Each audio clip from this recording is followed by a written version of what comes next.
Boa noite, galera. Espero que todo mundo esteja bem essa semana. Boa noite. Semana corrida para todo mundo, véspera praticamente de carnaval, né? Todo mundo querendo pular, ir para os blocos. Mas a gente está aqui estudando e trabalhando. Muito obrigada pela presença de todos, tá? Para quem não me conhece, eu sou a Mayara Rosário. Atualmente estou como assistente de coordenação da plataforma Impact. A gente vai bater um papo com o João Guilherme, esse cara brabo, nosso parceiro. Vocês estão em ótimas mãos. A gente também tem a Rayane, que é a nossa comunicadora. Primeiramente, vou pedir desculpa para vocês se eu cair, porque minha conexão não está muito boa, mas vocês estão em ótimas mãos, tá bom? João, vai que é tua. Show de bola. Boa noite, pessoal. É uma alegria imensa poder compartilhar um pouquinho de conhecimento com vocês. Eu confesso que em toda aula que eu dou, em toda palestra, todo treinamento, eu costumo sempre gerar um entrosamento para conhecer um pouquinho de quem eu estou treinando, com quem eu estou trabalhando, com quem eu estou conversando. Eu confesso que eu tô vendo um monte de foto de um monte de preto lindo, cara. Olha, tanto preto bonito, porra, boa pinta, as meninas bonitas beças, e todo mundo com câmera desligada. Aí vocês me complicam, pô. Me ajuda a ajudar vocês, pô. Daquele jeitão. Daquele jeitão. Vai lá, nego, liga essa câmera. Olha lá, Rayane, mas pela mãe do guarda, não tô acreditando, pô. Que é isso? Vamos lá, eu vou me apresentar. Eu tenho certeza que a gente vai se conectar em algum ponto, e aí vocês serão persuadidos a ligar suas câmeras. Tô igual cracudo, dá não? Duvido. Tanta gente bonita nessas fotos, fala sério, cara. Olha lá, a Luísa ligou a câmera, nossa. Olha lá, o sorrisão bonito da Luísa. Pela mãe do guarda, cadê? Cadê Bruno? Cadê Gustavo, Matheus, Vinícius, Marcelo? Seguinte, minha câmera tá ruim, João. Beleza, o Gustavo tem uma desculpa, eu vou aceitar. Tudo bem. Ó, seguinte, eu costumo sempre trabalhar a ideia de que nós estamos sempre em casa. Na verdade, hoje eu estou como convidado na casa de vocês, mas eu gostaria que, mesmo estando na casa de vocês, tá, que vocês se sintam em casa e não se sintam julgados dentro da própria casa de vocês, e tenham a vergonha de ligar a câmera. Onde já se viu, pô? Bom, vamos lá. Mayara, eu posso compartilhar a tela para poder guiar o material que a gente vai conversar aqui? Pode, fica à vontade. Show de bola. A gente começou aqui às 7h10. Que horas eu tenho que entregar vocês? Eu tenho que entregar aqui. Só para poder marcar o meu tempo, para não perder. O cronograma é 1 hora de atividade. Fechou. Show de bola. Vamos lá. Bom, eu gostaria de começar esse nosso encontro, né, depois desse quebra-gelo super forçado aqui, porque, enfim, eu vou encher o saco de todo mundo que está com a câmera desligada, eu exponho mesmo, com uma citação que é muito importante e muito impactante também. Essa frase é do Joseph Campbell, que diz o seguinte: a caverna que você tem medo de entrar guarda o tesouro que você procura. Talvez você esteja nessa noite de terça-feira, dia 6 de fevereiro de 2024, vivendo esse momento da aula de uma forma meio fingida. E aqui eu vou ser 100% sincero contigo o tempo inteiro. Talvez você esteja aqui com a câmera desligada, fingindo que está participando do encontro, com o League of Legends aberto na outra aba, jogando uma ranqueada. Talvez você esteja aí vendo quais são as programações aí dos blocos que vão sair a partir de quinta-feira, né, no bairro da tua preferência. Talvez você esteja aí marcando date, navegando pelo Tinder, TikTok e tal. Eu confesso para você que durante esse nosso encontro aqui, eu vou brigar pela sua atenção de uma forma intencional. Então, se você está pretendendo fazer qualquer outra coisa enquanto participa desse encontro, saiba que você não vai fazer nenhuma das duas coisas direito, porque, modéstia à parte, eu sou muito bom no que eu faço. Então, eu vou conquistar a tua atenção de tempos em tempos e você não vai se não vai se concentrar na outra atividade. Saiba que se você estiver jogando League of Legends, Free Fire, sei lá, qualquer joguinho aí, cara, você vai perder essa partida, porque a tua atenção vai estar aqui comigo, pô. Simples assim. Tá botando a água no... Tá botando panela no fogo, cara, tu vai queimar o refogado, desculpa. É o meu trabalho te conquistar a atenção aqui. Então vamos lá, minha câmera tá ruim, show, já consigo ligar, beleza, vamos ganhar mais um pro time. Aqui é foco total, mestrão, show de bola. Só vai dividir a atenção com a minha filha recém-nascida. Ah, aí sim, nego. Aí tu me quebrou. Aí, cara, quando eu tenho um aluno, um mentorado, um cliente participando com um filho e manda e puxa a carta do Uno do filho recém-nascido, do bebezinho, aí eu me derreto, pô. Aí eu pergunto o nome, peço para ligar a câmera para saber quem é. Aí é covardia, né? Aí é covardia, pô. Puxou mais 4. Como é que é o nome da princesa? Por gentileza. Não posso deixá-la de fora. Manuela. Nossa, que nome lindo. Bom, vamos lá. Nessa foto que eu estou compartilhando a tela aqui, você vê a mesma essência, mas em 3 momentos diferentes. E aqui, quem fala, a 4ª versão dessa mesma essência. Hoje, quem me vê subindo o palco, dando palestra, participando de projetos gigantescos, tocando a comunicação de projetos super, hiper, ultra relevantes, escrevendo campanhas super importantes também, não consegue imaginar qual é a minha história, a minha origem. Então eu vou contar aqui de forma muito breve e resumida, para não ficar uma coisa amassante também. Bom, era uma vez um menino que morava na favela. Novidade, aqui só tem favelado, pô. Não é novidade para ninguém. Então o que eu vou contar aqui são basicamente relatos que você talvez viva hoje no teu dia a dia, tá? Nós aí. Cara, eu vou te contar que o lugar de onde eu vim, a Vila Vintém, aqui no Rio, Zona Oeste, Realengo, Padre Miguel e tal, morava ali no miolinho da Vila Vintém. Então eu conheço... Ih, caô, pronto. Você é de onde, Gustavo? É isso, negão. Seguinte, diferentemente de muitas pessoas, e aqui eu vou abrir o coração para você. Diferentemente de muita gente, eu nunca gostei da favela. E aqui eu abro o coração e falo de forma sincera, tá? Eu não vou mentir, porque não faz sentido.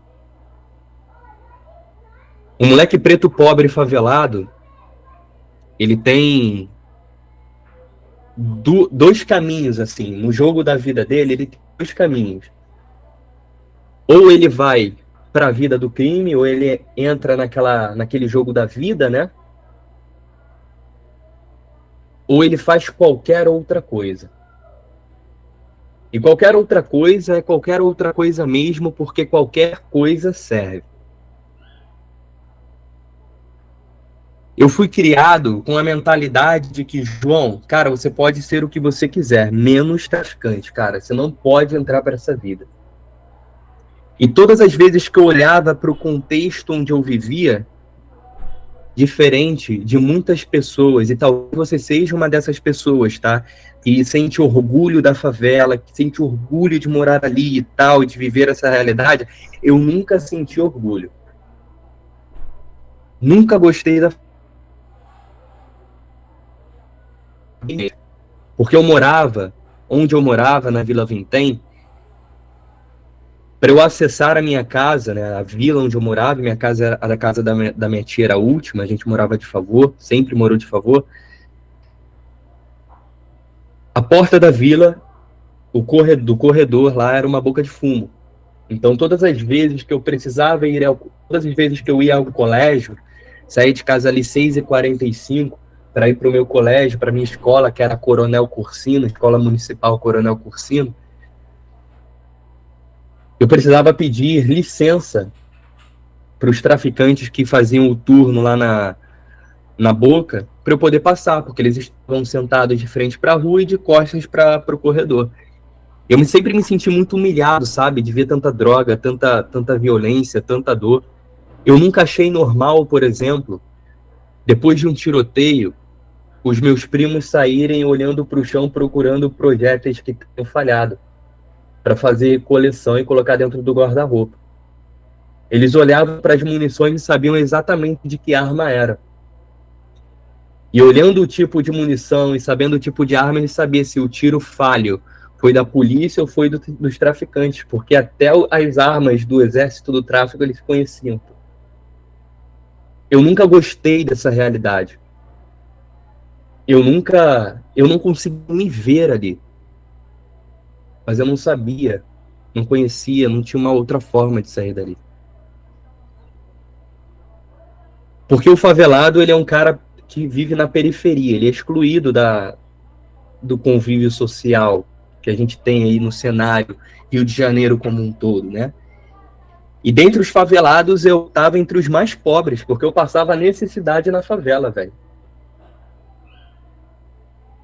E diferentemente do que se acredita, né, do que as pessoas que não vivem na favela, é uma história que se repete muito nessa realidade, cara, eu fui mais um, pô. Eu cresci sem um pai dentro de casa. Meu pai discutiu com a minha mãe, eles se divorciaram, meu pai saiu e deixou a gente. Minha mãe, eu e meu irmão mais novo. Normal até aqui. Só que meu pai, cara, o meu pai era tipo provedor, né? Ele quem pagava as contas e tudo mais, não tinha as coisas ali sob controle. Pô, ele saiu. A estabilidade acabou também. Eu lembro nitidamente de uma vez, e foi a gota d'água.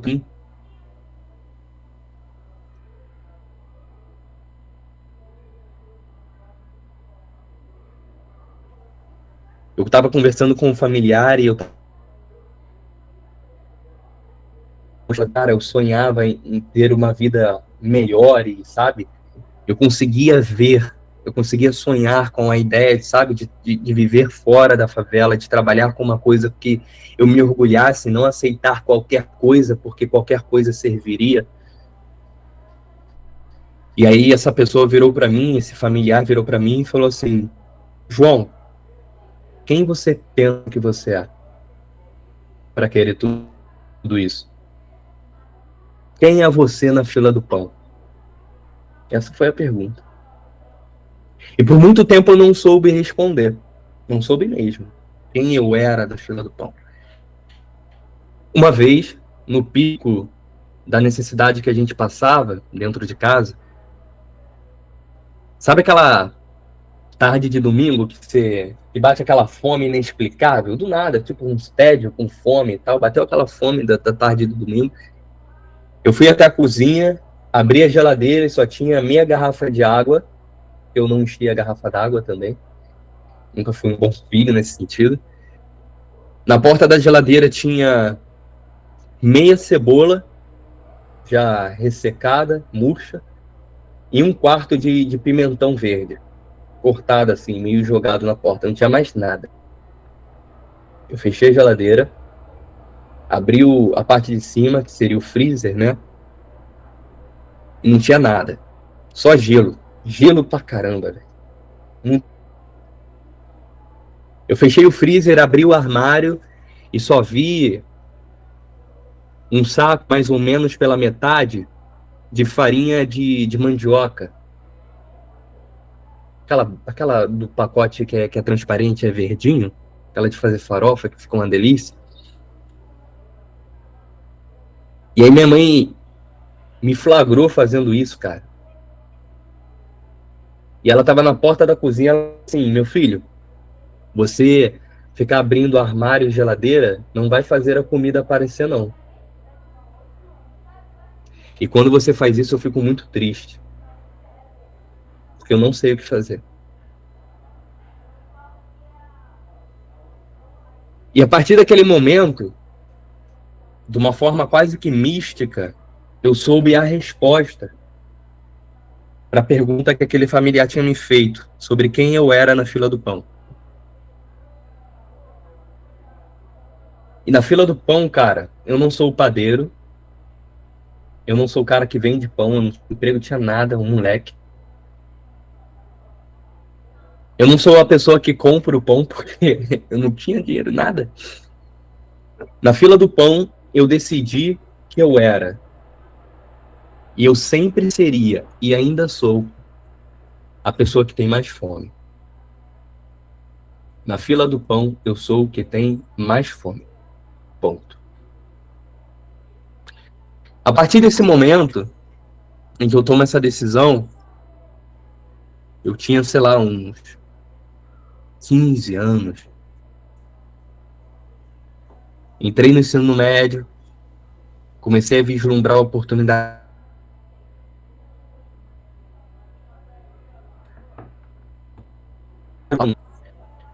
Foi numa transportadora. Não foi um baita do emprego, de forma alguma, pô. Foi numa transportadora. Eu fui trabalhar carregando caixa. E você sabe, pô, você é favelado como eu. Se você não entra pro crime, qualquer emprego te faz trabalhador e, tipo assim, tua família quase que te enxerga como um herói, velho. Pelo menos você não sucumbiu até esse ponto. Até aqui você tá seguindo firme.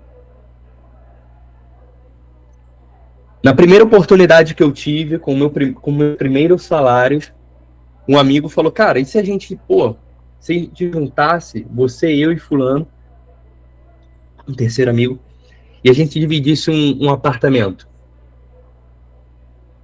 A gente racha tudo, cara. Conta de água, luz, comida, a gente dá um jeito. Foi o que eu fiz. Fui morar fora da favela, dividindo um apartamento, dividindo aluguel, 3 homens morando num apartamento pequeno. Pequenininho.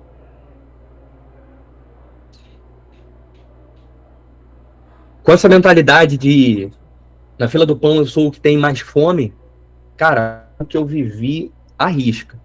Eu era o primeiro a chegar na empresa, eu era o último a sair, e aqui eu não tô fazendo nenhum discurso do tipo, nossa, ele se matou de trabalhar, porque caramba, ele tinha um mindset. Mindset não, amigo, eu tinha fome só tinha fome. Aquele emprego era tudo que eu tinha.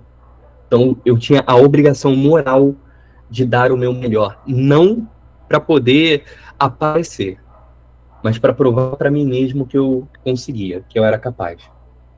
Em pouco tempo eu fui notado nesse emprego,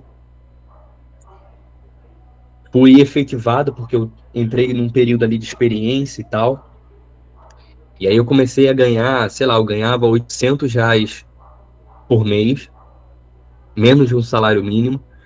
E aí comecei a ganhar 1.300, tinha plano de saúde, plano odontológico, vale refeição, vale alimentação, e eu tava me sentindo, pô, cara, tô na melhor fase da minha vida, e tava, né, até ali. E aí, cara, quando eu olhei para aquilo, eu falei, eu quero mais, pô. Não é possível, minha vida não... Eu vi a galera trabalhando na transportadora, pegando o mesmo horário que eu, entrando meio-dia e saindo às 9h48 da noite. E tipo assim, pessoas com 2, 3, 4, 10, 12 anos de carreira carregando caixa.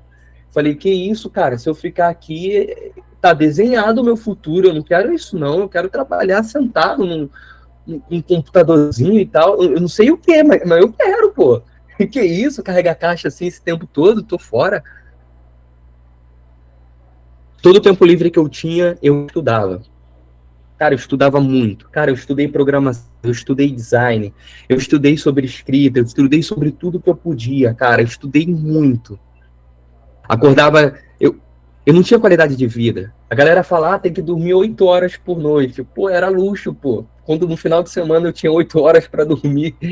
Não existe 8 horas de sono pro favelado, cara. Essa é a real. O favelado, ele sobrevive. Ele vive num espectro de sobrevivência. Olha a Mayara, o que ela compartilhou com a gente. Ela deixou de voltar para casa para ficar aqui com a gente e não perder esse encontro. A gente está sempre negociando nosso sonho e nossa qualidade de vida, porque a gente precisa, a gente não tem outra escolha. Eu também não tinha.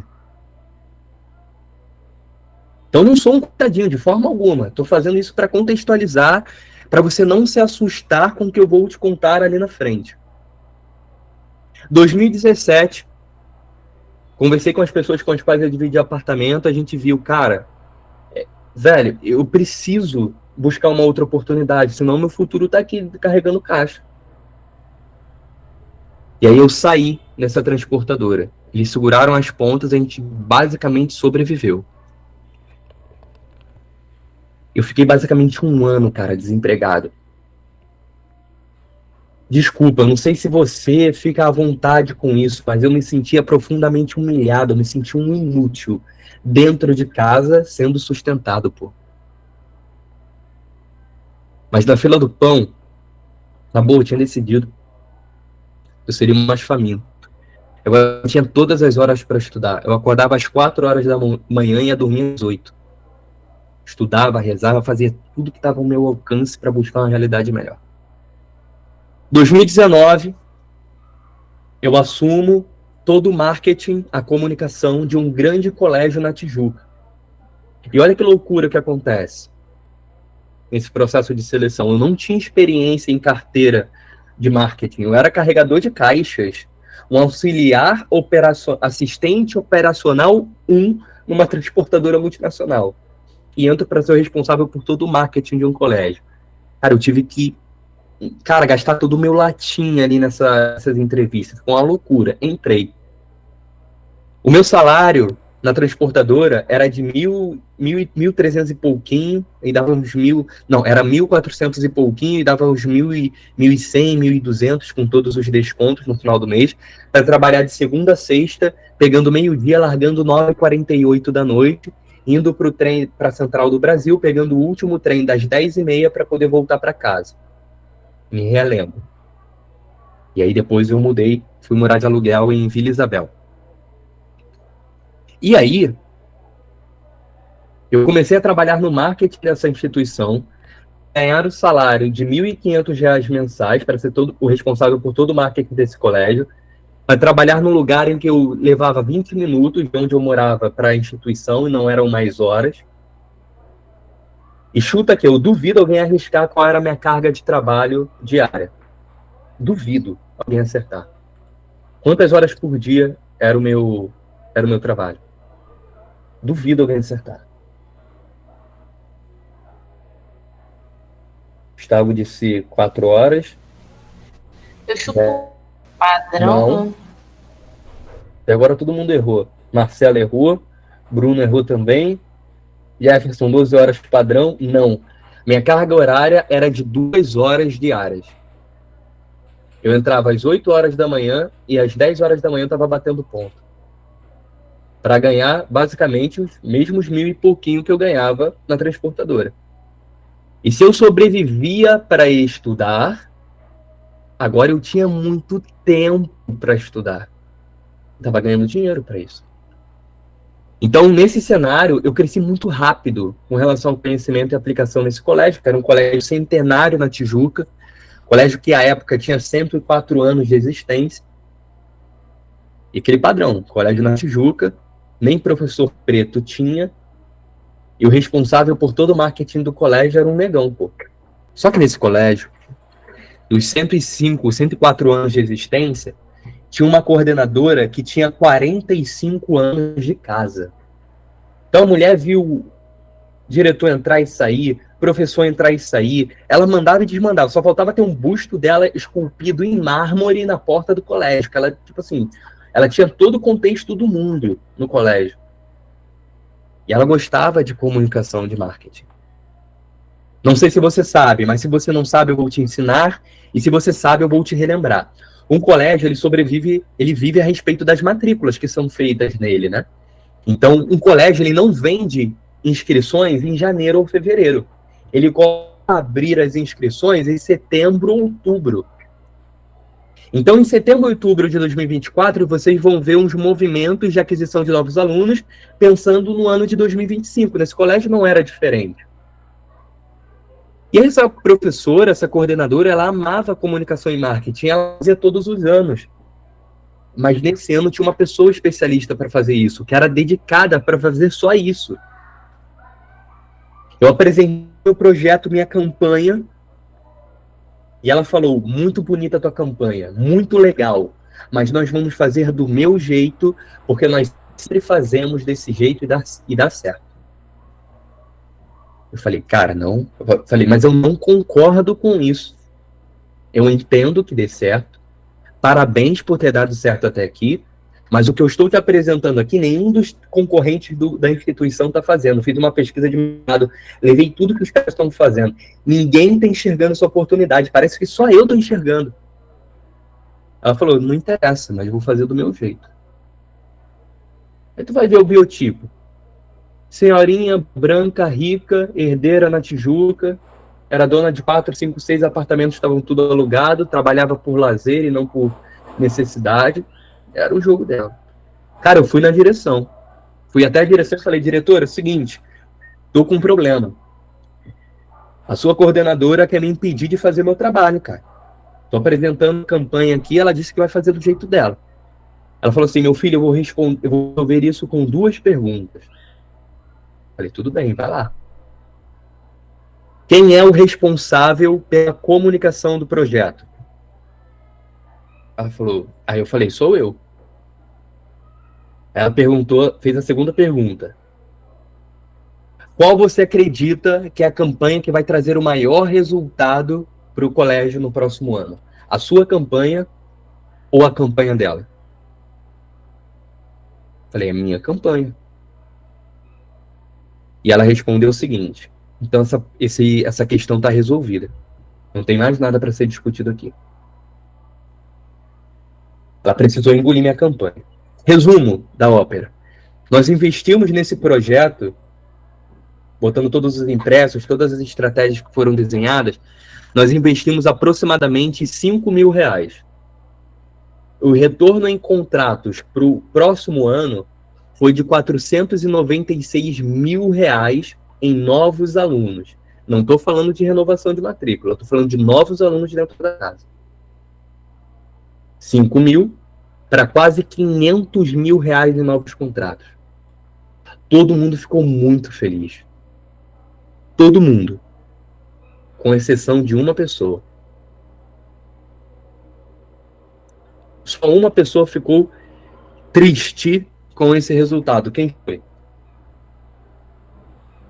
Aí agora é o momento que tu vai minimizar a tua ranqueada no LoL para digitar aqui, que eu tô ligado, tá? Eu tô ligado. Exato, Davidson. A coordenadora, a coroa. Um dia, trabalhando na sala que era do marketing, só tinha eu do marketing no colégio, então a sala era minha, e eu estava no ápice, eu pensava que a vida não poderia ficar melhor, porque eu saí de uma transportadora e comecei a trabalhar 2 horas por dia num colégio, em que eu tinha uma salinha, computador, ar-condicionado, e só eu trabalhando na sala, tá, nego? Era a minha vida. Eu me sentia o patrão, ganhava R$1.500, arrotava caviar. Caguei. Era a minha vida ali, cara. Eu me sentia na crista da onda. Numa tarde ensolarada de quinta-feira, essa coordenadora entra na sala, e aí imagina que onde está aqui a câmera, onde está minha mão aqui agora, de onde você está me olhando, é a porta. Em cima da porta tem uma câmera que fica apontada para minha mesa. Essa coordenadora entra, fecha a porta e para de frente para mim, de costas para a câmera, e fala baixinho assim: meu filho, eu não tenho nada contra você. E aí meu coração já acelerou. Falei, lá vem a merda, lá vem. Tá desenhada já. Mas você não acredita que eu tenho o direito de não gostar de gente de cor igual a você? Simples assim. Direto. Desse jeito. Nesse momento, eu abaixei a tela do computador, fui até o banheiro, me tranquei numa das cubas, né, onde tem vaso sanitário. Cara, eu comecei a sentar e chorar de raiva, cara. Cheirei num ódio genuíno. Genuíno. O mais puro ódio eu chorei ali. Mas ali nesse momento, veio uma clareza, assim, no meu coração, sabe? Como uma vozinha que diz, essa vozinha dizia: João, esse mesmo projeto, esse mesmo trabalho que você desenvolveu para essa escola, você pode desenvolver para 2, 3, 4 projetos sem sair de casa, cara. Você não precisa desse colégio. Cara, e aquilo fez tanto sentido naquele momento. E eu comecei a correr atrás. Abri o meu CNPJ, comecei a fechar uns projetos de freelancer, trabalhando com escrita, com storytelling. Fechei 1, 2, 3, 4 clientes. E chegou um momento em que aquele mesmo menino preto, pobre, favelado, ganhava com os freelas R$ 3.500, R$ 3.800, abrindo mão ali do fundo de garantia, tudo certinho, que eu não tinha o objetivo, não tinha o interesse de cumprir o aviso prévio. Eu sairia, abriria a mão desse direito. Sentei na mesa entrei na sala da diretora, pedi uma reunião, sentei de frente para ela, falei: irmã fulana, que era um colégio católico, eu quero ir embora. Pedi essa reunião com a senhora justamente porque eu quero pedir oficialmente a minha demissão. E aí eu abri a mochila, peguei a carta de demissão, coloquei em cima da mesa dela e falei: tá aqui, eu não faço questão do aviso prévio, eu quero sair imediatamente. Ela começou a chorar e disse assim: João, a gente nunca trabalhou com alguém como você. Por favor, fica. O que eu preciso fazer para você ficar? E imediatamente, como se a resposta estivesse na ponta da língua, mas não foi planejada a resposta, ela só saiu: não há nada que vocês possam fazer. A decisão está tomada. Agora eu vou viver o meu próprio negócio. Agradeço tudo que vocês fizeram aqui por mim, foram cruciais no meu desenvolvimento, mas agora eu quero realmente ir embora. Isso aí. Desde então, trabalhando, cuidando da minha própria empresa, do meu próprio negócio, numa empresa chamada Anjo Comunicação e Treinamentos. Anjo vem do latim e grego, significa mensageiro, comunicador, com as palestras, treinamentos, as prestações de serviços que a gente faz. Já foram vários projetos famosos. Já fui o responsável por toda a comunicação, por todo o marketing de um canal de televisão, Canal Uhu. Eu fui convidado por um executivo para assumir o time de redatores do canal de TV. Trabalhei com o Novo Mercado, uma empresa do marketing, do mercado digital.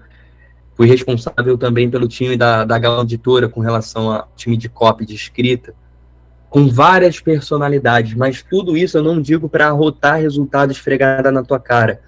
Mas você não precisa conhecer nenhum desses nomes. Mas esses clientes, com os projetos que toquei nos últimos anos, somam mais de 40 milhões de reais faturados usando o poder das histórias. Preto, pobre, favelado e um faminto convicto.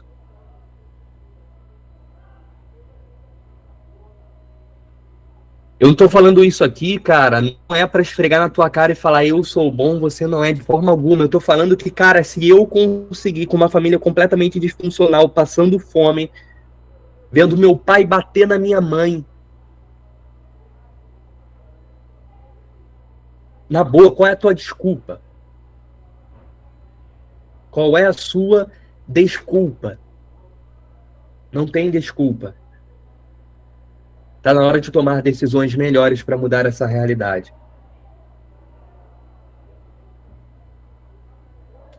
Esses aqui são os resultados dos meus clientes, dos projetos que participei. Mas na boa, vamos lá. Deixa eu contextualizar e falar um pouco sobre resultados. Hoje a minha empresa conta com uma equipe de 8 pessoas. Eu tenho um apartamento próprio. Isso aqui que vocês estão vendo aqui atrás é minha biblioteca. Eu tenho mais de 3.000 livros aqui dentro desse cômodo. Eu trabalho de dentro de casa. João, você está no Rio de Janeiro? Tô no Rio de Janeiro, tô de casaco, porque eu botei meu ar-condicionado no modo iglu, porque eu gosto de trabalhar de casaco. Então eu vou botar o ar-condicionado gelado, super gelado, para eu poder botar no casaco. É a vaidade? Uns podem achar que é vaidade, mas não, velho. Hoje eu posso me permitir fazer isso, e eu faço isso não para esfregar na sua cara de forma alguma, mas para te encorajar, velho. Qualidade de vida. João, aí quem olha no meu Instagram hoje, @ojotagui no Instagram, vê que todo dia eu acordo às 4h30 da manhã. Mas uma coisa é você acordar às 4h30 da manhã para pegar um trem lotado, ficar amassado e sem qualidade de vida nenhuma. Outra é você acordar às 4h30 da manhã para ler, para estudar, para rezar, tomar um café com calma, fazer seu alongamento. É outra parada, amigo. Eu acordo às 4h30 da manhã hoje porque eu quero, porque eu gosto, porque me faz bem. Ah, João, se eu tivesse ali, porra, uma qualidade de vida maior, se eu tivesse um trabalho que eu gostasse e tal, eu tivesse uma condição financeira um pouquinho melhor, eu jamais ia acordar às 4h30. Fica tranquilo, eu não tô te persuadindo a acordar cedo. Você pode acordar às 8h, se você quiser. Mas eu sou um faminto convicto.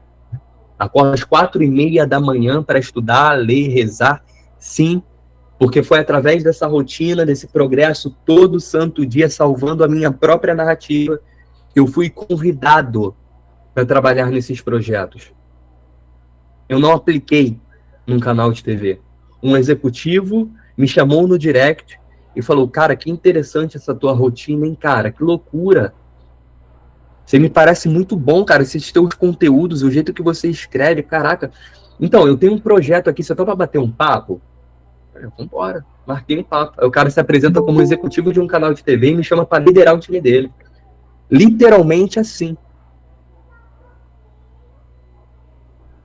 É isso. Fui convidado para assumir o time do Novo Mercado, da H1 Editora. Sou convidado toda semana para participar de novos projetos. Hoje a minha agenda não comporta novos projetos, mas os convites não param de chegar. Por que eu tô falando isso? Para esfregar na tua cara? Não. Para te inspirar. Não se acomode com a sua realidade, cara. Você é capaz de transformar a tua realidade através do poder das histórias. Cara, eu consegui, velho. Você consegue também. E eu vou, a partir de agora, vamos entrar de fato no conteúdo. Eu só queria fazer essa grande apresentação para que você veja que, cara, esse negão que hoje entra com uma câmera, sei lá, semi-profissional, profissional, sei lá o que essa aqui não é, com um microfone de ponta, pô, com uma biblioteca maneira atrás e tal, cara, é o mesmo CPF, tá? Do moleque que abriu o armário e não tinha comida, que viu o pai bater na mãe, velho, e tomava esculacho da polícia, cara. Fala sério, velho. Você também pode, velho. É pra você também. Não se contente com a sua realidade atual. Bora lá, eu já me apresentei, já quebrei gelo, já contei um monte de história, tô com o olho cheio d'água aqui. Agora, vamos lá. Agora, se você me disser que você não pode ligar a câmera para eu ver o teu rosto, aí tu tá de sacanagem comigo. A gente vai encerrar a aula, vai encerrar o conteúdo, eu vou falar, ó, era isso. Desejo a você todo o sucesso do mundo. Não existe almoço grátis, negada. Não existe almoço grátis. O preço para nós continuarmos essa aula é a câmera ligada. Ponto. Eu quero pelo menos metade das câmeras ligadas. Nós somos 19 pessoas na sala. Eu aceito 9 câmeras ligadas. Temos a minha, eu vou contar para ser generoso. Luíse, 2. Maria, show Maria, 3. Alexandre, 4. Rayane, 5. Arildo, 6. Maiara, 7. Cássia, 8. Davidson, 9. Caraca, aí sim, conseguimos. É isso, família. Esse é o jogo. É o jogo da persuasão. Vambora. Dá pra seguir assim. Vambora. Ah, João, já bateu metade. Não vou ligar a câmera. Eu estou falando a partir de agora somente aos famintos. Se você tá jogando League of Legends, tá boiando, tá assistindo o TikTok, tá assistindo, sei lá, tá vendo coisa do Flamengo, vendo bloco, na boa, cara, você tá perdendo o seu tempo e tá perdendo o meu tempo também. A partir de agora, oficialmente, eu não falo mais a você. Falo somente aos famintos. Acabou. É isso, a gente traçou meta, tem que perseguir. Eu acordei às 4h30 da manhã hoje, tô trabalhando desde cedinho, um monte de reunião, um monte de treinamento para dar. Eu não vou perder tempo com quem não quer. Bom, Quando a gente fala sobre o poder das histórias, e aqui é o grande segredo, tá? Não importa se você é um programador ou você é um aspirante a programador, não importa se você é um designer ou um aspirante a designer, não importa qual é a tua profissão. O mundo é dos contadores de histórias. Você pode não conhecer, tá, os porquês e não entender muito bem como é que, sei lá, os fundamentos sobre os quais a Microsoft foi criada, ou o iPhone foi criado, ou o MacBook foi criado. Mas certamente você conhece a história do Bill Gates, você conhece a história ali do Steve Jobs. Você pode até, cara, não ter fé nenhuma, no sentido de não seguir nenhum credo religioso. Mas você certamente já foi impactado ou já foi alcançado por alguma mensagem, por exemplo, do cristianismo na história daquele rapaz lá chamado Jesus Cristo, um homem-deus. Você pode não seguir nenhum credo, mas certamente você já ouviu alguma história, por exemplo, das religiões de matriz africana, sobre Ogum, por exemplo. É tudo sobre histórias. Nós éramos muito primitivos. Nós precisávamos encontrar algum recurso de comunicação para nos conectarmos. Vamos imaginar uma cena. Estamos todos ao redor da fogueira. Alexandre, Arildo, Luiz, Maria, Davidson, Jefferson, Felipe e eu. Exemplo. A gente está lá passando o tempo e sobrevivendo. Num determinado momento, nós sentimos fome. A gente olha para o canto da caverna e, cara, os nossos mantimentos acabaram. Já não tem pedaço de carne, já não tem nenhuma fruta, vegetal, tem nada. Sem precisar falar nada, as pessoas mais fortes da caverna se levantam, pegam suas armas e vão caçar. E aí se levantam Davidson, Arildo, Alexandre, Felipe e eu. A gente se levanta, pega as nossas armas e sai para a caçada. As nossas armas não passam de pedras lascadas amarradas a gravetos por cipós. É só isso, é a nossa arma. A gente sai para caçar, passa um dia inteiro, e vocês na porta da caverna, os outros que ficaram, não veem nada. No segundo dia, nada. No terceiro dia, a galera vê ao horizonte o Davidson e eu carregando uma peça de carne gigantesca, amarrada por um cipó, como se fosse uma pata de um elefante, sei lá. A gente tá com a expressão de cansado, de exausto, tipo assim, ao mesmo tempo aliviado por estar chegando na nossa caverna de novo. Quem tá na porta da caverna tem algumas perguntas surgindo no imaginário. Dentre elas, como é que vocês abateram um bicho desse tamanho? Segundo, cadê os outros? São uma galera, só voltaram vocês dois. Terceiro, já pode comer? A gente tá com fome. Normal, natural. Quando Davidson e eu sentamos ao redor da fogueira novamente, dentro da nossa caverna, a gente precisa encontrar algum recurso para comunicar o que aconteceu do lado de fora. Porque se a cada caçada a gente perde 2, 3, 4, 5 caçadores, a gente não estaria aqui agora, cara. Entre a concepção e o nascimento, um bebê leva 9 meses, pô. Entre o bebê nascer e se tornar um ser humano forte o suficiente para sair à caçada, são mais alguns anos investidos em muito alimento, muito cuidado. Então a gente não pode ficar perdendo caçador de bobeira. Então Davidson e eu precisamos desenvolver algum recurso para ensinar não só a nossa tribo, mas as pessoas que vêm depois, nossos descendentes, o que acontece, como é que a gente caça, como é que a gente se organiza. E a gente encontra isso hoje de forma prática e tangível, essa contação de histórias, na parede das cavernas. Nas paredes das cavernas. Numa coisa chamada pintura rupestre. Nós usávamos sangue e tintura de vegetais, sangue de animais e tintura de vegetais, para pintar como nós organizávamos, como nós caçávamos.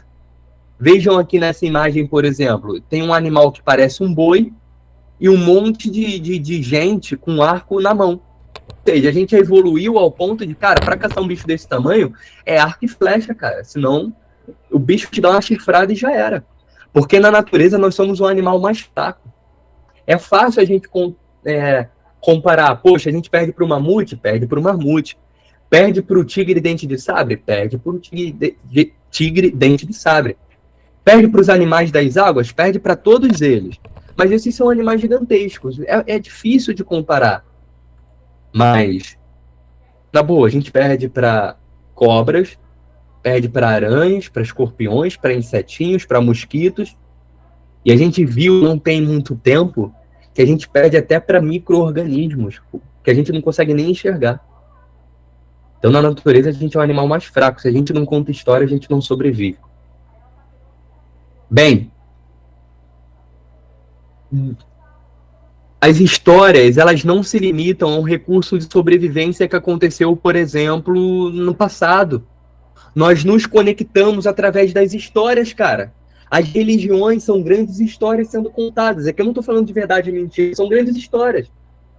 Se você pega, por exemplo, na dinâmica judaico-cristã, do Gênesis ao Apocalipse, a Bíblia é uma grande história contada, que inicia na criação e termina na consumação do que a gente conhece como realidade, no Apocalipse, no fim de tudo. Os primeiros capítulos do livro do Gênesis, eles são uma música. É ritmado. É a história como os judeus organizaram para que as crianças pudessem entender e absorver o conteúdo da fé a respeito de como as coisas foram criadas. Exemplo. Não estou aqui para catequizar ninguém. É um exemplo puramente didático. Espero que você ouça isso com maturidade. Eu vou usar outros exemplos também. No primeiro dia, fez tal coisa. Viu que era bom. Fim do primeiro dia. No segundo dia, Deus fez tal coisa. Viu que era bom. Fim do segundo dia. No terceiro dia, Deus fez tal coisa. Viu que era bom. Fim do terceiro dia. Até o final. A narrativa da criação do universo é uma música. Ela é toda ritmada. É uma alegoria. O mundo foi criado em 7 dias? Obviamente não. Mas é como é contado para facilitar o entendimento. E isso não se limita, as histórias não se limitam, por exemplo, às histórias e às narrativas judaico-cristãs. Se nós pegamos, por exemplo, a mitologia nórdica, quando os povos escandinavos saíam em expedição, eles viam na natureza sinais dos deuses para justificar os seus atos. Se um conjunto de embarcações está cruzando uma tempestade violentíssima no meio do mar, eles não veem isso como um problema. Nós estamos sendo amaldiçoados, vamos morrer. Não, é Thor provando os dignos. Somente os vitoriosos, somente os escolhidos vão atravessar a tempestade. Os caras desciam da embarcação com sangue nos olhos. Eles sabiam, era a confirmação que eles precisavam para poder conquistar tudo. E os caras eram animais. Quando um caçador ia para o meio do mato e via um corvo ou 2 corvos crasnando em cima deles, eles não sentiam medo de forma alguma. Era um sinal de que Odin estava observando a performance deles. Porque na mitologia nórdica, no conjunto de histórias, Odin, ele abriu mão de 50% da visão para ter essa visão distribuída em 2 corvos que rondam os 7 reinos e trazem informações para ele. São os fofoqueiros de Odin. São os fifi de Odin, pô. Pô, tem um corvo aqui, eu tô caçando e conta pro pai que o pai aqui tá dando trabalho, hein? Tá indo bem. É isso. É tudo sobre histórias. A natureza é explicada a partir das histórias. E aqui, como eu estou falando a um público marginalizado, vai ser muito claro que eu vou trazer. Talvez você faça parte de uma fé, de uma religião que tem matriz africana. Talvez você seja um bandista, candomblecista. Talvez você seja. Quando os africanos foram trazidos para o Brasil pelos colonizadores como pessoas escravizadas, escravos, eles foram forçados a comungar de uma determinada fé. Eles já tinham sua própria fé. Então, para justificar a partir das histórias, eles adaptaram. E nós temos hoje um fenômeno chamado sincretismo religioso, que é uma mistura das entidades com os santos de uma determinada fé. Exemplo, nas religiões de matriz africana, existe uma entidade que é Ogum. Ele é o guerreiro e tal. Quando essas pessoas são trazidas para o Brasil e são forçadas a se tornarem cristãs, elas enxergam uma figura da fé católica, por exemplo, São Jorge, um santo guerreiro. E esse aqui é Ogum, é igual ao Ogum. Ele luta contra o mal. Então, para disfarçar, eles colocam em São Jorge, linkam São Jorge a Ogum. Quando a gente pega, por exemplo, São Cosme e São Damião, são irmãos gêmeos que são médicos na fé cristã católica. Nas religiões de matriz africana, inclusive eles são citados em outro dia, até se confundem as datas, existe um orixá, uma entidade chamada Ibeji, que muitas vezes na literatura Ibeji é pintado como se fossem duas pessoas, irmãos gêmeos. E quando eles são trazidos ao Brasil, eles encontram em Cosme e Damião, beleza, tá aqui, ó. É isso. Dá pra gente adaptar. Nossa Senhora da Luz, Iemanjá.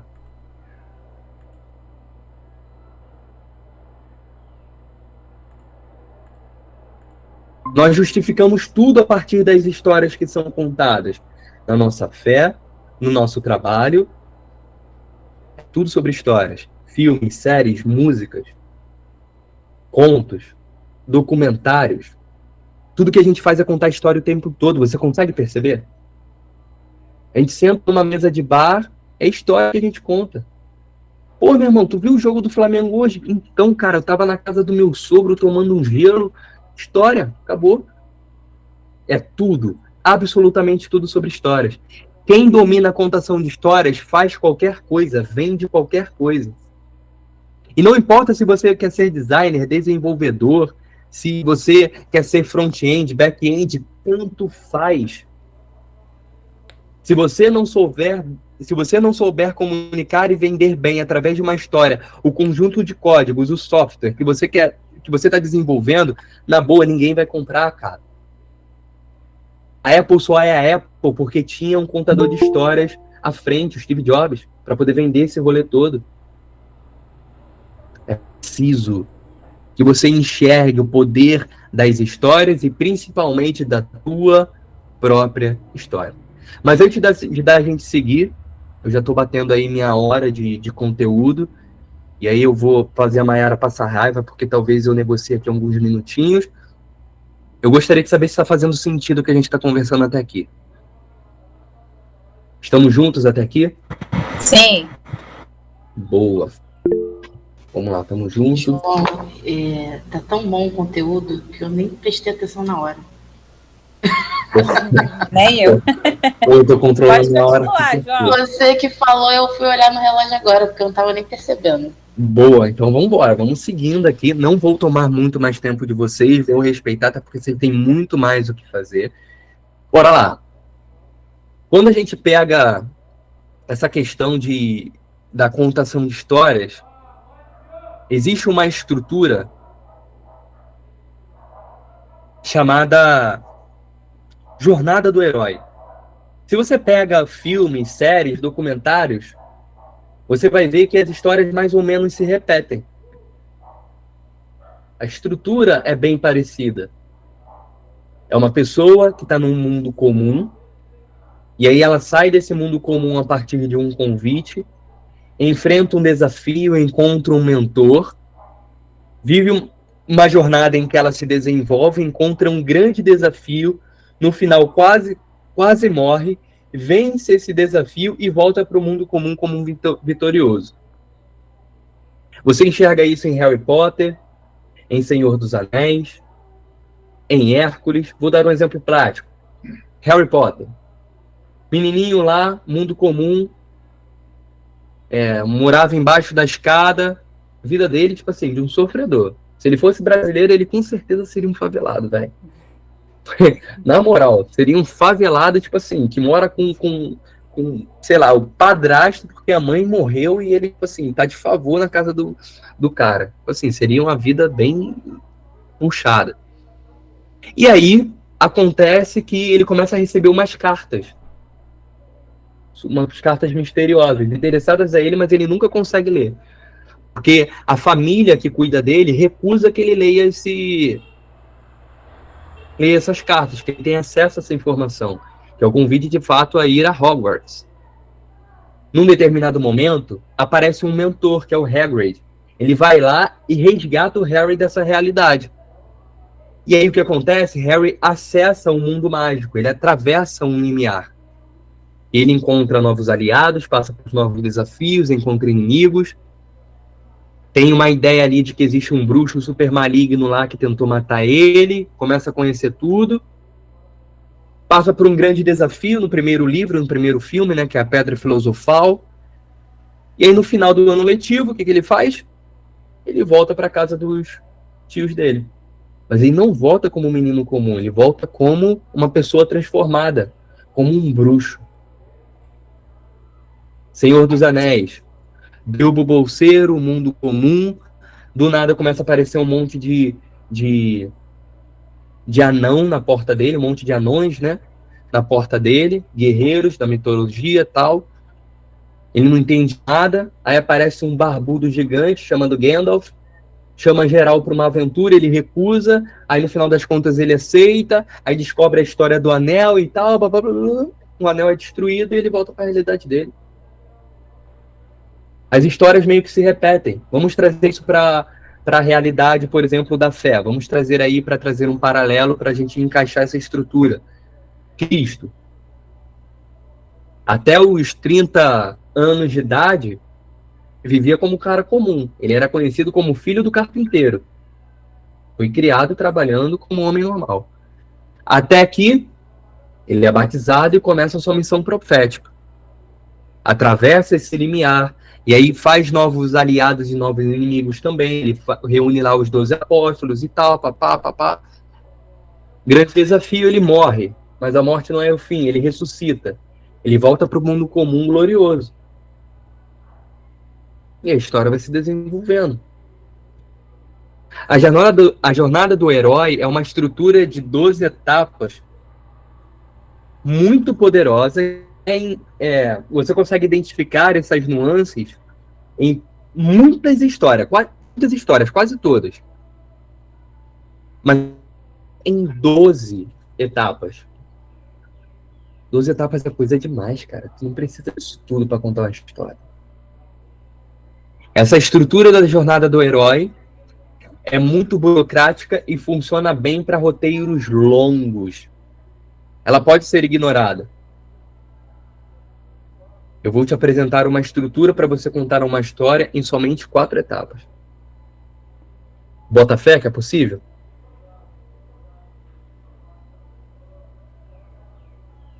Você bota fé que é possível contar uma história respeitando somente 4 etapas? Pô.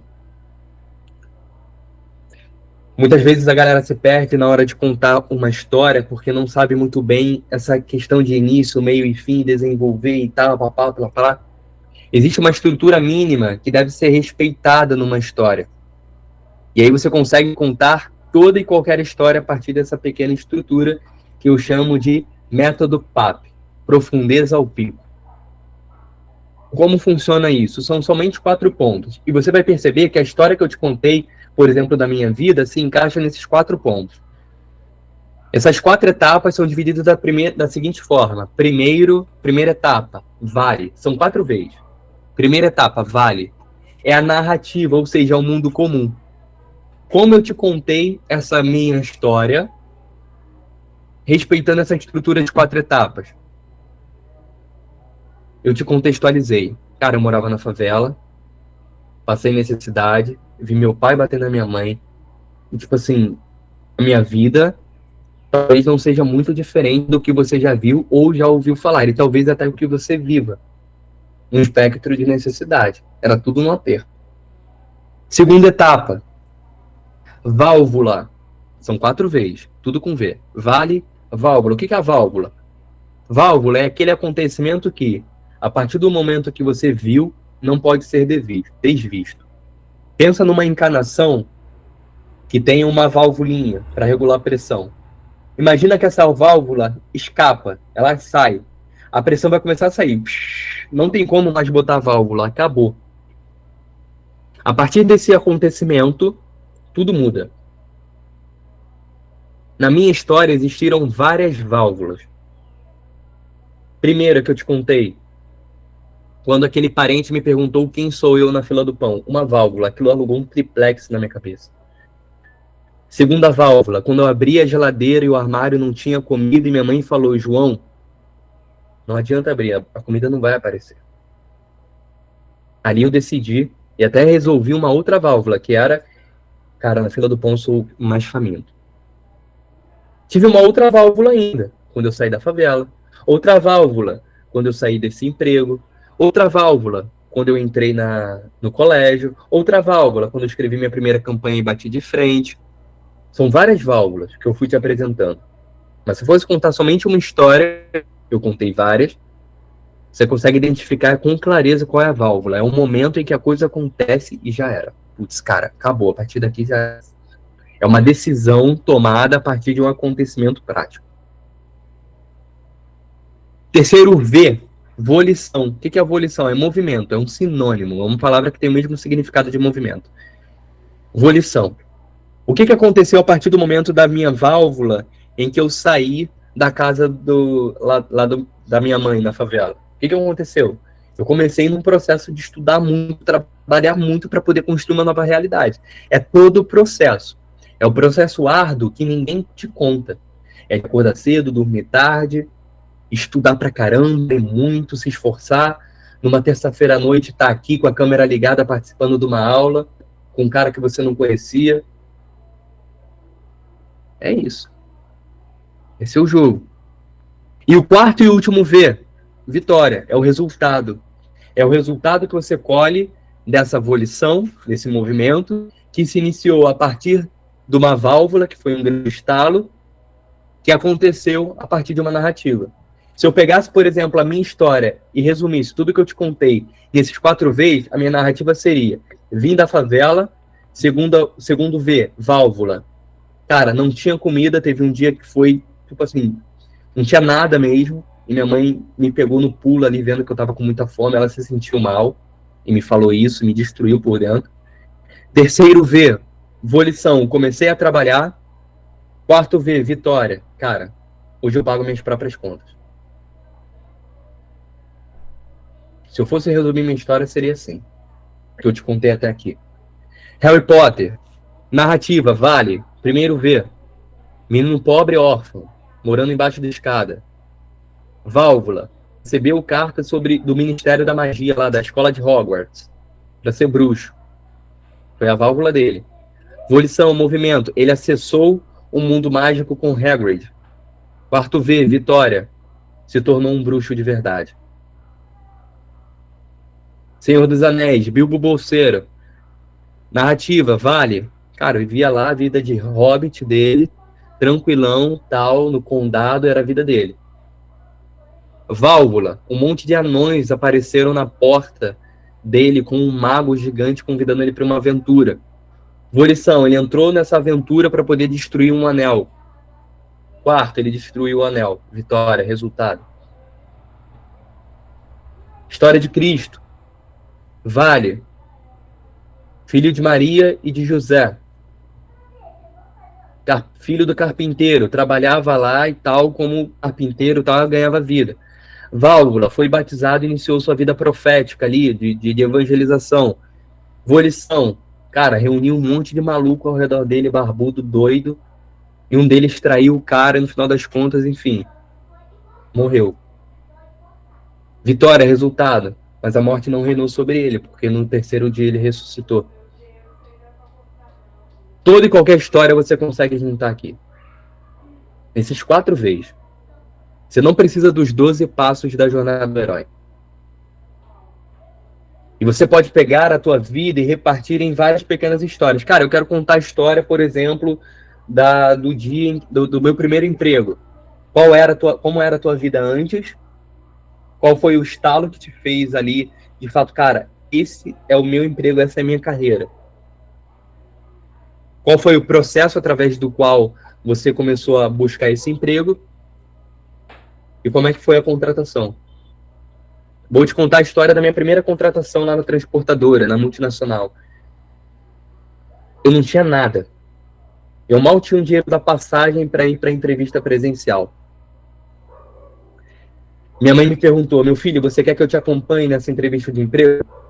Falei, tá doida, mãe? Não, vai ser maior queimação, pô. Eu tô indo buscar emprego. Aí minha mãe tá me acompanhando na entrevista, vai me queimar isso. Não, na porta, tô fora. Eu vou sozinho, eu me viro. Deixa comigo. Vou cuidar de tudo, vou ser estratégico, vou parecer que nem um animal, vou estudar a empresa, cara. Eu vou ganhar, é meu emprego. Entrei na empresa de cabeça erguida para entrevista, tal. Minha postura de meio frango, meio mosquito, magrelinho, tal, mas todo marrento, fui de cabeça erguida. Quando eu entrei na fila, lá na recepção, para entrevista, os outros 3 candidatos estavam com o pai ou a mãe do lado. Falei, ganhei esses caras. Vou botar todo mundo no bolso. Minha mãe me ligou. Falei, oi mãe, tudo bem? Tudo. E aí, como é que tá sendo? Não, ainda não fui não. Tô aqui na recepção esperando, tem outros candidatos aqui. Não, tá doido. Eu queria que a senhora visse. Não, tá doido. Eu sou um adulto. Eu estou numa entrevista de emprego. Tô fora, pô. Valeu, mãe. Beijo. Tchau, Bento. Tchau. Acabou. Vamos fechar o espaço que estou na área. Beleza, vai, minha querida. Depois você assiste a gravação com a Rayane. Obrigado. Beleza. Tá? A Rayane vai encerrar com vocês, tá bom? Fechou. Desculpa, eu queria ficar até o fim, mas senão vou me trancar aqui dentro da sala. Nada, 5 minutinhos, estou encerrando já. Obrigada, João. Muito obrigada mesmo. Valeu, pessoal. Bom finalzinho aí. E na entrevista, usei toda a segurança que eu tinha e que eu não tinha. Principalmente a que não tinha, porque era perto de 0. Cara, tudo. No final, eu tinha certeza de que a vaga era minha. Certeza. Respondi tudo com clareza, com a voz impostada, com o peito estufado, com a postura certa. Tinha certeza, cara. Me preparei para a entrevista. Estudei a história da empresa com tudo que eu pude.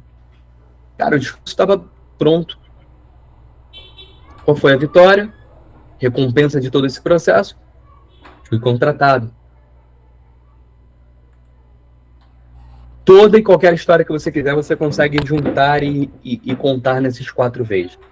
Seja uma história que você vai contar numa mesa de bar, seja numa aula que você vai dar, seja num pitch que você vai fazer para poder vender o teu produto, o teu serviço, ou convencer alguém de que você é a pessoa certa para trabalhar no projeto. Tá fazendo sentido até aqui? Sim. Boa. Show de bola. O que a gente vai fazer agora? Nós nos comprometemos, eu me comprometi a cumprir aí 1 hora de aula. A Mayara, super generosa, me deu ali mais alguns minutinhos. Já tomei 9. Vou tomar só mais 2 ou 3 para tirar as dúvidas que ficarem para a gente poder encerrar. Eu espero, tá, Rayane? Eu vou deixar a sementinha plantada aqui. Que existam outras oportunidades para a gente poder voltar e bater mais papo. Mas só se a galera gostar, de fato, né? E se não for uma perda de tempo para a galera aqui.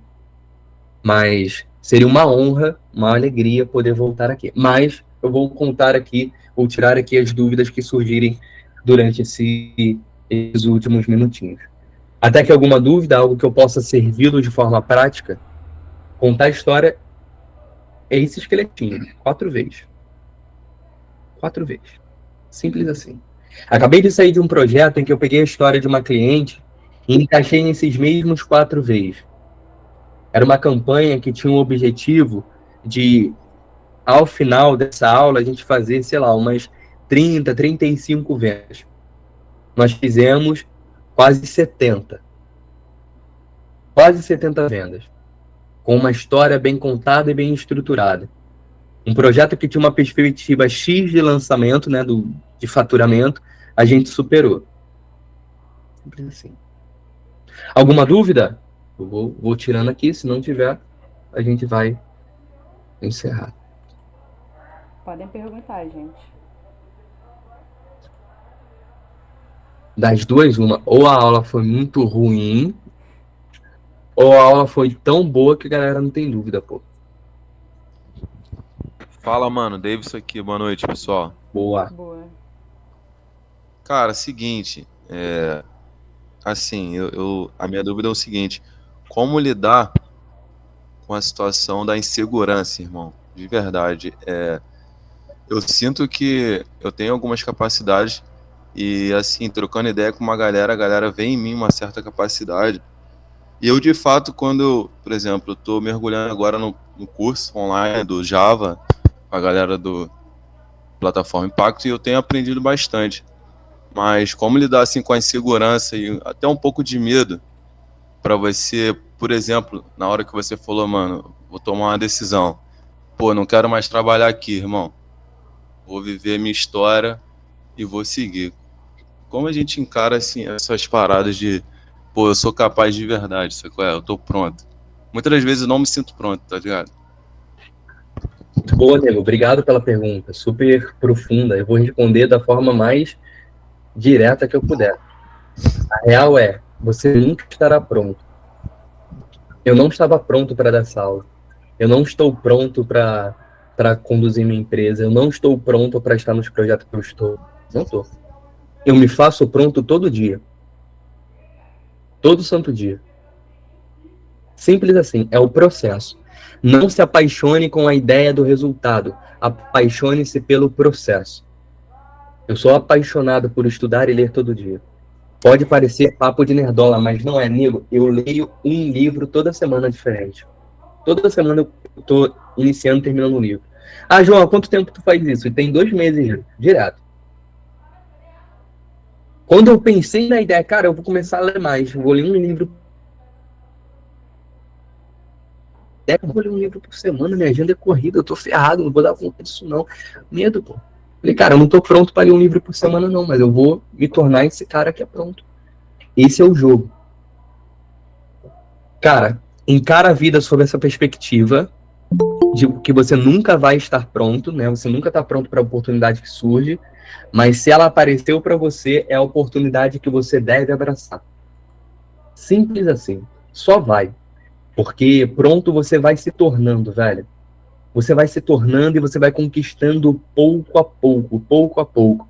E hoje eu posso dizer, cara, que continuo sendo o João Guilherme na essência, mas eu sou completamente diferente daquele moleque preto, pobre, favelado, que não tinha perspectiva nenhuma, velho. Eu vivo, que eu construo todo santo dia. Tive a oportunidade no ano passado de fazer uma viagem que eu jurava que não era para mim. Porque quando a gente vem de muito de baixo, quando a gente vê uma oportunidade, uma coisa boa, a gente duvida. Cara, será que isso é para mim mesmo, velho? Porque assim, porra, sei lá, eu não tô acostumado às coisas darem certo. Nunca estive. Ano passado, fiz uma viagem junto do meu sócio, para a gente conhecer uns lugares, participar e gravar uns conteúdos para nossa escola de comunicação. E nós passamos 1 mês fora, velho. Passando por várias cidades. Nós subimos o Vesúvio, velho, gravando vídeo. Nós estivemos em Nápoles, quando o Napoli foi campeão. E eu vivi para sair do Rio de Janeiro, para ir para Nápoles, para ver mafioso dando tiro pro alto comemorando o título.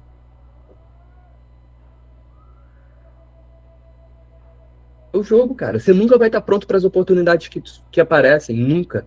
Absolutamente nunca vai estar pronto. Você se torna pronto. Sempre vai ter uma vozinha na tua cabeça que vai dizer, cara, será que é para você mesmo? Cara, você não consegue. Você não é capaz. Não é para você. Porque é aquele manifesto dos Racionais na música Negro Drama. Me ver pobre, preso ou morto já é cultural.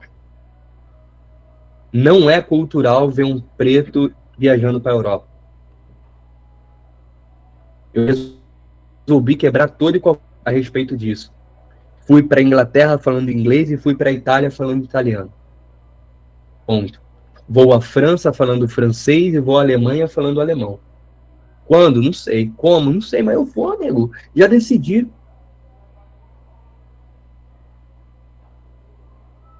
Não duvide. Comece com as coisas pequenas. Tem gente que é viciada em dizer eu não posso, eu não consigo.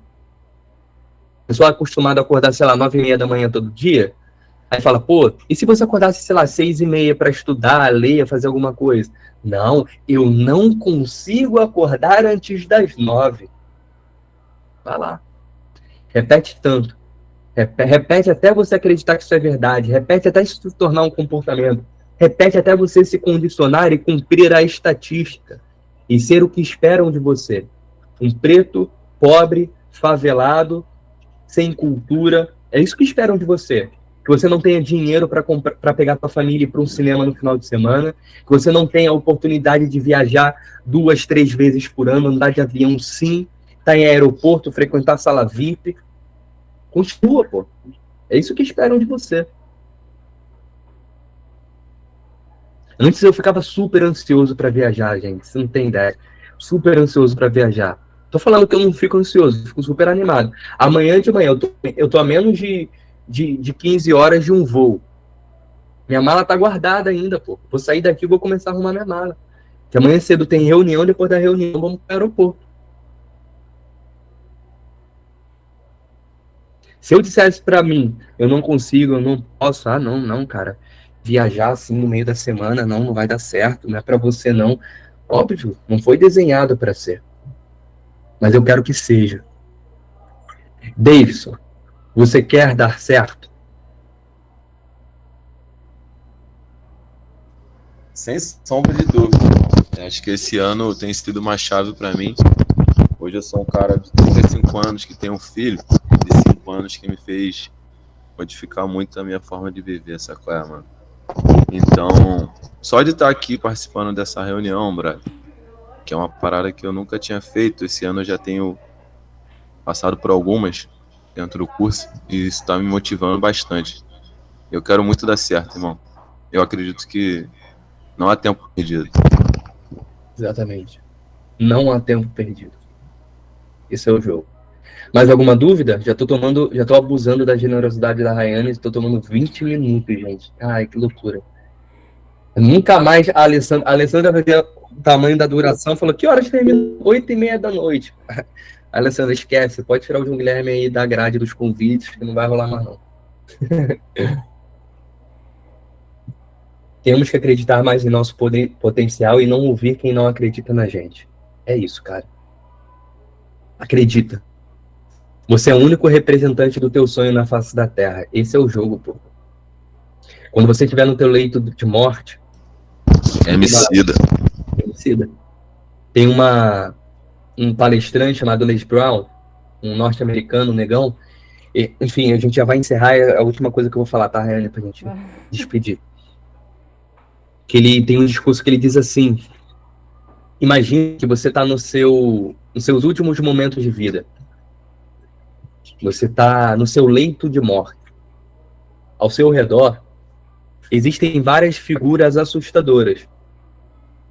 Elas estão te olhando com aquele olhar de quem quer te matar, quer te esganar, estão profundamente raivosas olhando para você. E uma delas vira para você e te diz: você sabe quem nós somos? Nós somos os sonhos que você não realizou. Nós somos as ideias que você não tirou do papel. Nós somos os projetos que você não continuou. Nós só existimos para você. Nós nos confiamos a você, nós nos entregamos a você. E você não teve coragem de nos dar vida. Agora nós vamos deixar de existir junto com você, porque você foi um covarde. Deus me livre e guarde ouvir esse discurso. Eu não vou, pô. Eu posso pecar pelo excesso, mas pela falta de execução, duvido. Posso ficar na minha lista. Fui para Londres falando inglês, fui para Itália falando italiano. Tem muita coisa para resolver ainda, pô.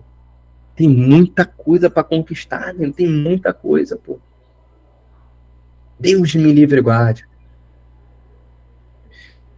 Espero que esse nosso encontro tenha sido, além de muito formativo, né, muito cheio de conteúdo para a transformação prática do trabalho e vida de vocês, tenha sido de alguma forma também inspirador. Saibam que foi uma honra poder ter a oportunidade de estar aqui com vocês. Não sei o que você está passando hoje, não sei, tá? Não faço a menor ideia, mas saiba que se você estiver num buraco assim no fundo do poço, saiba que, na boa, isso não é o fim. Não é. Não é, cara. Segue firme. Se eu puder te servir em algo mais, puder te ajudar, conta comigo. Vou deixar o meu Instagram aqui nos comentários, @ojgui no Instagram. Qualquer coisa manda um direct. E, bom, tamo junto e não se esqueça de que é tudo, absolutamente tudo sobre histórias. Rayane, passo a palavra para você e encerro aqui. Gente, o João, ele é excelente. Quando eu vi o convite que a Alessandra tinha me pedido para fazer o card, né, sobre ele, eu fiquei em êxtase. Porque uma coisa que eu falo pra vocês, gente, sigam muito o João de verdade mesmo, porque ele tem excelentes conteúdos lá no Instagram. Assim, eu assisto todos, uma pessoa em comum com a gente que tinha me indicado o perfil dele. E aí, desde então, eu tô aí seguindo ele. E eu espero muito que vocês tenham gostado do conteúdo, tá bom?